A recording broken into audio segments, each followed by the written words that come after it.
मरहबा collection mall, readymade कपड़ों का भरपूर खजाना, jeans pant, T shirt, cargo pant, night pant, बच्चे और बच्चियों के लिए अच्छे खूबसूरत और उम्दा ड्रेस। पता याद रखें, जमुर हाई स्कूल मेन रोड, जैतून हजीन मस्जिद के पास।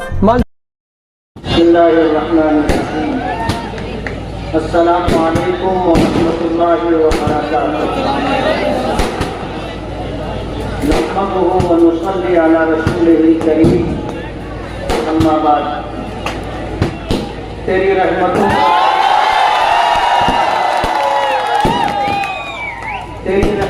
का दरिया सरेआम चल रहा है। मुझे भीख मिल रही है, मेरा काम चल रहा है। तेरे नाम का वजीफा मेरी जिंदगी का हासिल, तेरे नाम की बदौलत मेरा काम चल रहा है।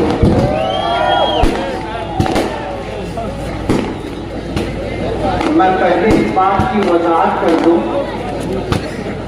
ये जो पटाखेबाजी हो रही है ये हम नहीं कर रहे। हमने हमेशा पटाखाबाजी करने से लोगों को मना किया। लोग रास्ता तलाश कर रहे हैं हमें बदनाम करने का।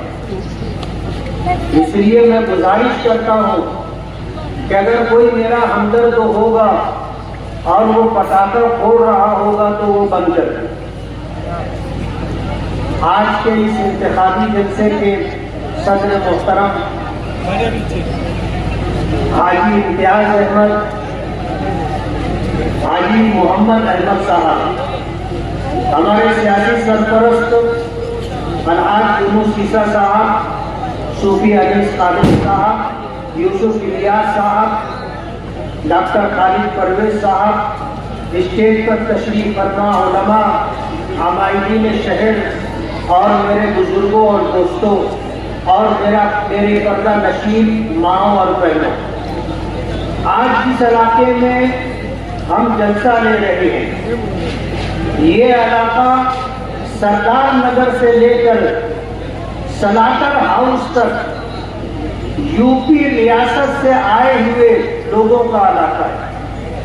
इस इलाके में 70-75% यूपी से रोटी रोजगार की तलाश में आने वाले लोगों का इलाका है। मेहनत कशों का इलाका है, मजदूरों का इलाका है। यहाँ आने के बाद जिनको ठिकाना नहीं था उन्होंने जिसकी में रह करके काम करके यहाँ से रोटी रोजी कमाई और अपने अहलो अयाल के गुजारे का इंतजाम किया। मेहनत करते रहे, मजदूरी करते रहे और फिर यहाँ से उन्होंने जो कुछ कमाया, कुछ लोग ऐसे थे जो यहाँ पर रुक गए और आज अल्हम्दुलिल्लाह वो खुशहाली की जिंदगी गुजार रहे हैं। इस इलाके में जाफर हाजी साहब, याकूब सदर साहब, हारून रुस्तम साहब, हाजी सईदुद्दीन साहब, अब्दुल रज़्ज़ाक मास्टर साहब, यूनुस दलाल साहब, हाजी अहमद मुल्ला साहब, हाजी अनवर कुरैशी साहब, हारून शेख कपड़े वाले, मोहम्मद मुस्तफा मुकादम, गुलाम रसूल गुरुम पहलवान, जामिन अली, एजाज हकीम, खुर्शीद मुकादम, प्रोफेसर इकबाल, अयूब टेलर, हाजी अरमान शेख, अब्दुल सत्तार खट्टी, गुलाम मुस्तफा असर सिद्दीकी, अहमदुल्ला मास्टर, हाजी अयूब शेख, हाजी हनीफ मुल्ला साहब, अब्दुल रऊफ फुलके वाले, मुनव्वर अली, सफर अली ताजमहल, अतहर हुसैन बच्चन से, हाजी मुख्तार नंकू, शेख रहीम दादा मियाँ, यासीन मामू, हारून गोनवाल और भी बहुत सारे लोग हैं जो यूपी से आए और यहाँ रह करके उन्होंने अपना एक मकाम बनाया। हमारा ये 20 नवंबर 2024 का होने वाला इलेक्शन, हम जिन मुद्दों पर लड़ रहे हैं उन्हीं मुद्दों पर बात करना चाहते हैं। हमारा पहला मुद्दा है अच्छाई और बुराई। हमारा शहर मीनारों का शहर, मस्जिदों का शहर कहलाता है, मदरसों का, दारुल उलूम का, बैतुल उलूम का, मकातिब कुरानिया और मदारिस दीनिया का शहर कहलाता है। हमारा ये शहर अपनी एक मिली, अपनी एक मजहबी शनाख्त रखता है। इस शहर के लोग अच्छाई और बुराई को अच्छी तरह समझते हैं और अल्लाह का बहुत बड़ा एहसान है कि नबी करीम सल्लल्लाहु अलैहि वसल्लम की हदीस पाक की रोशनी में इस बात पर अमल पैरा है कि अगर बुराई को देखो तो उसको ताकत से रोको, हाथ से रोको, और अगर हाथ से नहीं रोक सकते तो उसको जुबान से रोको, और अगर जुबान से नहीं रोक सकते तो उसको दिल में बुरा समझो। और ये ईमान का सबसे कमजोर दर्जा है। यूपी के आए हुए लोग मोहब्बत की जुबान समझते हैं, मोहब्बत के नाम पर गर्दन कटाना गवारा करते हैं, लेकिन उनकी गैरत, उनकी बहादुरी, उनकी जुर्रत इस बात को नहीं बर्दाश्त करती कि कोई उनको अपने दबाव में लेकर और कोई दबदबा बताकर उनको गलत काम पर मजबूर कर सके। ये मोहब्बत के नाम पर वोट दे देंगे, झुक जाएंगे, लेकिन दबाव और दबदबे के सामने न कभी झुकेंगे और न कभी किसी को वोट देंगे। यहाँ जिस तरह का माहौल बनाने की कोशिश की जा रही है, कहा जाता था हमने जाफर नगर को पैक कर दिया है, कोई घुस नहीं सकता। हम आए, कल पूरा दिन रहे, एक एक घर पर हमने दस्तक की, हमने अपनी माओ, अपनी बहनों और बेटियों को सलाम किया, हमने उनसे वोट की अपील की। हमें जो मोहब्बत इस इलाके के लोगों ने दी है, ये हमारे लिए सरमाया है और हमारे लिए आस और उम्मीद का चिराग जलाने वाली। आने वाले 20 नवंबर 2024 को इंशाअल्लाह इस इलाके से हमें ऐसी भरपूर वोट मिलेगी कि जो लोग पैसे की थैलियां लेकर के चल रहे हैं और यूपी के खजूर मुसलमानों को खरीदने की बात कर रहे हैं, उनको 20 तारीख को 20 तारीख की वोटिंग और 23 नवंबर के रिजल्ट के बाद समझ में आ जाएगा कि वो कहां करें। इंशाअल्लाह हमें अल्लाह की जात से उम्मीद है कि 2019 से ज्यादा हमें लोगों की मोहब्बतें मिल रही है, लोगों का हमारी तरफ रुजू है। आज लोग रुक करके सलाम करते हैं, मुसाफा करते हैं, दुआएं देते हैं और मुबारकबादी पेशगी में दे रहे हैं। हमें अल्लाह की जात से उम्मीद है कि हम जितनी वोटों की लीड से चुन करके आए थे, उससे ज्यादा लीड से इंशाअल्लाह चुन करके ये इलाका जाफर नगर का इलाका, हमारे यूपी से आए हुए बहुत सारे भाई यहाँ आबाद हैं। सर्वे नंबर 91 कैनल दोनों साइड की जमीनें एक जमाने से लोग आबाद हैं। एक आदमी जो इसका मालिक था 1971 में उसका इंतकाल हो गया और 2022 में शेख आसिफ के चचा शेख रशीद मरहूम के छोटे भाई अकील दादा और खालिद हाजी वगैरह ने ये जगह खरीदी, गोबस खरीदी। 17 लोगों के ऊपर केस चल रहा है। ये तमाम यूपी के आए हुए लोग जो बरसों से यहाँ आबाद हैं, उनको उजाड़ने का प्रोग्राम बना रहे हैं। शहर में इस तरह का काम करते हैं ये लोग कि किसी के सरपरस्त का, खानदान के बड़े शख्स का इंतकाल हो गया तो कई बच्चे होते हैं, अगर मिरास की तकसीम में आपस में कोई इख्तिलाफ हो गया, एक भाई को कुछ पैसा दे करके उससे खरीदी ले ली, जनरल मुख्तार ले लेते हैं और लिटिगेशन डाल देते, झगड़ा डाल देते और बाद में उस प्रॉपर्टी को औने पौने खरीदते। ये वो लोग हैं जो सरकारी जमीनों को, नालों को पाट कर टुकड़ा बना करके बेचते हैं।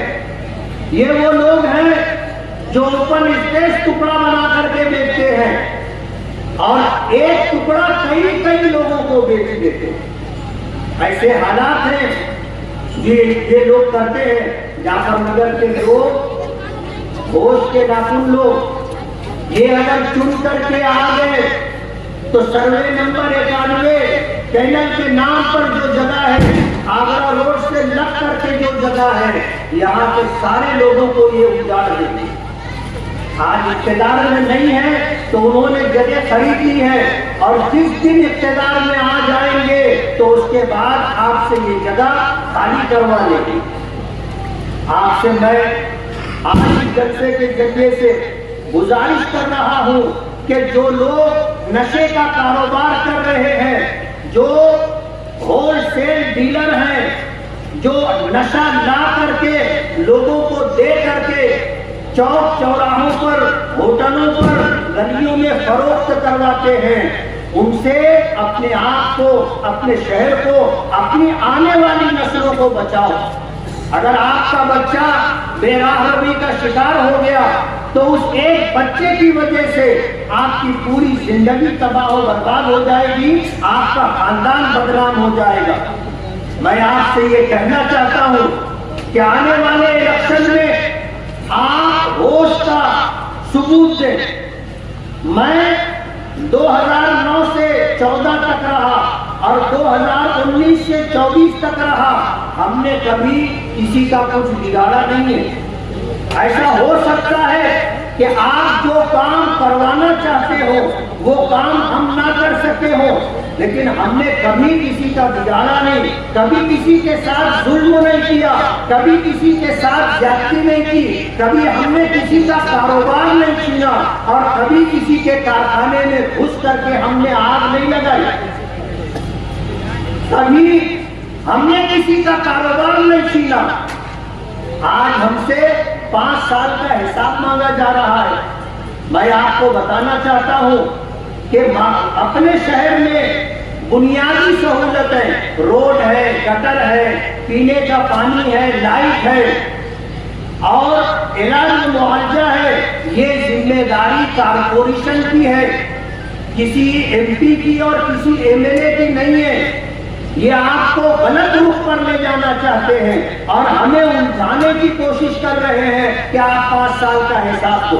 5 साल का हिसाब तो हमने दे दिया कि हमने 165 करोड़ रुपया बाईपास हाईवे के लिए लाया, 149 करोड़ रुपया सबसे बुनियादी जरूरत पानी के लिए तलवाड़ा डैम से मालेगांव फिल्टर प्लांट तक 3 फीटी पाइप लाइन और 5 पानी की टाकियां और इसी तरह गली गलियों में जहां पर पीने के पानी की पाइप लाइन नहीं है वहां पर पानी की पाइप लाइन डाली जाए। हमने 100 बेड का हॉस्पिटल मंजूर करवाया, 76 करोड़ रुपया उसका एस्टीमेट है। नौमानी पुल के लिए हम 5 करोड़ 76 लाख रुपया लेकर के आए। 100 करोड़ के बुनियादी काम हम कर रहे हैं। हमने तो अपना हिसाब दे दिया। 7.5 साल तक कभी मां मेयर रही, कभी बाप मेयर रहा। इन 7.5 सालों का हिसाब जो कंटिन्यू है वो कौन देगा? कारपोरेशन का बजट आज 1000 करोड़ रुपया है, उसका हिसाब कौन देगा? उसके हिसाब के देनदार आप हैं, आपको हिसाब देना है। आप मेयर भी रहे, खुद भी मेयर रहे, बाप भी मेयर रहा, माँ भी मेयर रही और कई मर्तबा मेयर रहे। कारपोरेशन का हिसाब कौन देगा? आपने अगर ईमानदारी से मालेगांव के लोगों का काम कर दिया होता, आज मालेगांव में रोड गटर की तकलीफ नहीं रहती। आज हमारी माएं और बहनें अपना इस्तेमाल शुदा पानी खड्डों से निकाल कर दूर दराज मकामात पर फेंकने जाती। ये सब किया कराया तुम्हारा है, हिसाब हमसे मांगते हो। कारपोरेशन में मेयर की कुर्सी हासिल करने के लिए फिरका परस्तों से तुमने साठगांठ की और तलवाड़ा डैम का पानी आपने अपनी मेयर कुर्सी के लिए बेचा। जब मालेगांव में इस बात का शोर हुआ, अखबारात में और सोशल मीडिया पर ये बात आई, तो सीना ठोक करके मरहूम शेख हसीस साहब कहते थे कि हाँ पानी बेचा है, हमारा बस चलेगा तो नारू शंकर का किला भी बेचा है। ये हमारी बात नहीं है, ये उनकी अपनी कही हुई बात है। कहते हैं ना कि माजी आदमी का पीछा नहीं छोड़ता, फिरका परस्तों से आप साजबाज करते हो। उनको जो है स्टैंडिंग कमेटी की चेयरमैनी देते हो और उनको जो है डिप्टी मेयर की चेयर देते हो। मालेगांव की तारीख में कभी किसी सियासी पार्टी ने और कभी किसी सियासी लीडर ने फिरका परस्तों को कभी कुर्सी नहीं दी, कभी ओहदा नहीं दिया। ये आपने किया है और कई मर्तबा आपने किया है। हम तो अल्हम्दुलिल्लाह शहर में काम कर रहे हैं और काम करते रहेंगे। अभी आपने सुना यूसुफ इलियास ने बताया, मैं आपको बताना चाहता हूँ कि बुनकरों के लिए बिजली की सब्सिडी हमने मंजूर करवाई। 27 रुपये से नीचे जो सब्सिडी दी जा रही थी उसमें 1 रुपये का इजाफा पर यूनिट, और 27 रुपये से ऊपर जो सब्सिडी दी जा रही थी पर यूनिट मजीद 75 पैसे की सब्सिडी हमने दिलवाई। आप तो मालेगांव में बुनकरों को तकलीफ देते हो। MPSL जो प्राइवेट बिजली कंपनी आई है, आप लोगों पर दबाव बनाने के लिए बिना वजह उनके कारखानों में रेड करवाते हो। अभी परसों नरसों रात में 1:30-2 बजे के करीब हमारे एक साथी के कारखाने में रेड करवाई गई। घंटों की तहकीक और छानबीन के बाद कोई चोरी का मामला सामने नहीं आया, लेकिन इस तरह लोगों को परेशान किया जा रहा है। प्राइवेट बिजली कंपनी लाकर करोड़ों रुपया उनसे रिश्वत पर लेकर पूरे शहर के ऊपर 20 साल के लिए अजाब मुसल्लत किया। और जब सरकारी कंपनी थी तो हम इतनी तकलीफ में नहीं थे।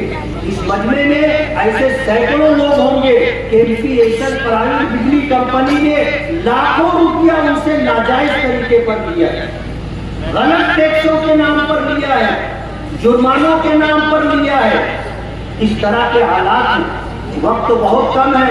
मैं आपको बताना चाहता हूँ कि हम अपने शहर के अंदर तालीम के लिए, रोजगार के लिए, इलाज और मुआवजे के लिए बहुत सारी सहूलतें डालना चाहते हैं। हमने गवर्नमेंट से आज नहीं 2009 से 14 के दरमियान सरकारी इंजीनियरिंग कॉलेज की बात हमने की थी। उन्होंने वादा किया था लेकिन पूरा करके नहीं किया, और ये वादा करने वाली सरकार कांग्रेस की थी। हम अपने शहर में नशा मुक्त केंद्र लाना चाहते हैं और दो केंद्र लाना चाहते हैं जिसमें 30 बेड होंगे, और जो लोग नशे के आदी हो चुके हैं उनको नशा छुड़वाने के लिए उनका इलाज और मुआवजा किया जाएगा। ये हमारी सनत के दुश्मन है। हम आपको बताना चाहते हैं कि जिस तरह कारखानों पर भी मुसीबत लाई गई है, साइजिंग वालों पर भी मुसीबत लाई गई थी पॉल्यूशन के नाम पर, और तमाम साइजिंग वाले परेशान थे। और 2014 से 2019 के दरमियान साइजिंग वालों की नाक में दम आ गया। 2019 के बाद से हम आए, किसी एक साइजिंग में अगर कोई रेड करने के लिए पॉल्यूशन के नाम पर ऑफिसर आया हो तो बताना।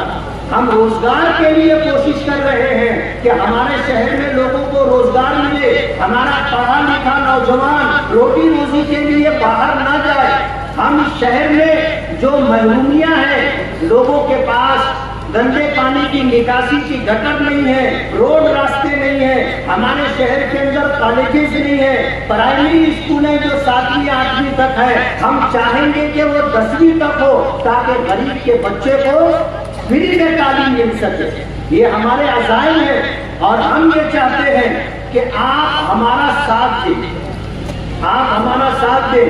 जो लोग 40 साल 45 साल से राज कर रहे हैं और फिर वो ये कहते हैं कि एक बार हमको चुन कर देंगे, मैं आपको कहता हूँ आप एक बार हमें और चुन करके दे दो। इनको जेलों की सलाखों के पीछे देखा जाए।